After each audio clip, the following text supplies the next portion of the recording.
दोस्तों, हम हर साल कई त्योहार मनाते हैं, पर कई बार हम इन त्योहारों के पीछे की कहानियों को नहीं जानते। ये नहीं जानते कि इनकी शुरुआत कहाँ से हुई।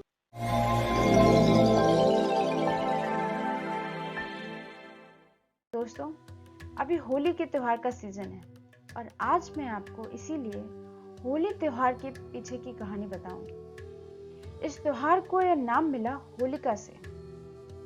हिरण्यकश्यप राक्षसों का राजा हुआ करता था और उसे लंबी तपस्या के बाद ब्रह्मा जी से वरदान में 5 शक्तियां मिली थी।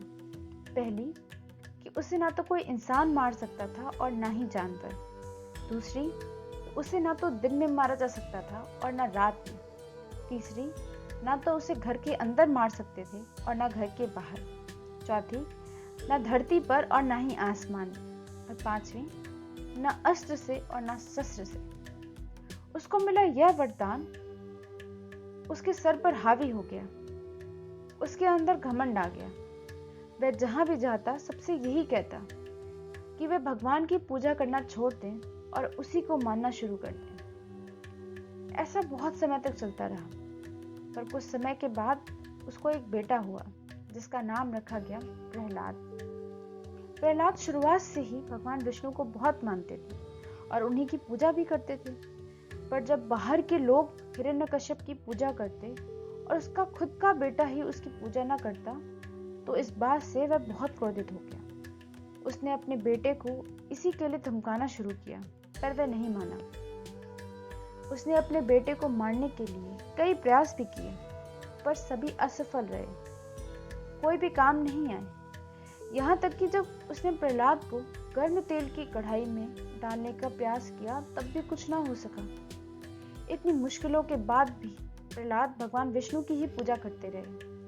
आखिर में हिरण्यकश्यप ने तंग आकर अपने बेटे को खत्म करने की एक और नीति अपनाई। उसने अपनी राक्षसी बहन होलिका से कहा कि वह प्रहलाद को लेकर आग में बैठ जाए। होलिका को वरदान में एक चादर मिली थी जिसे ओढ़कर वह कभी भी आग में नहीं जल सकती थी। होलिका वही चादर ओढ़कर और प्रहलाद को लेकर आग में बैठ गई। पर प्रहलाद के साथ तो विष्णु का साथ था। और कुदरत की करनी तो देखो, चादर होलिका से उड़कर प्रहलाद पर आ गई और इसी वजह से होलिका जलकर भस्म हो गई और प्रहलाद बच गए। और इसी के बाद से हर साल इसी दिन लोग होलिका दहन करके होली मनाने लगे।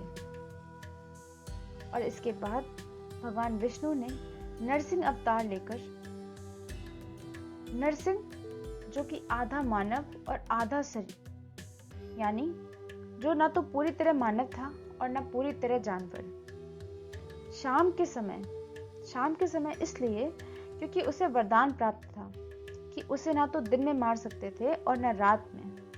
तो शाम दिन और रात के बीच का समय होता है।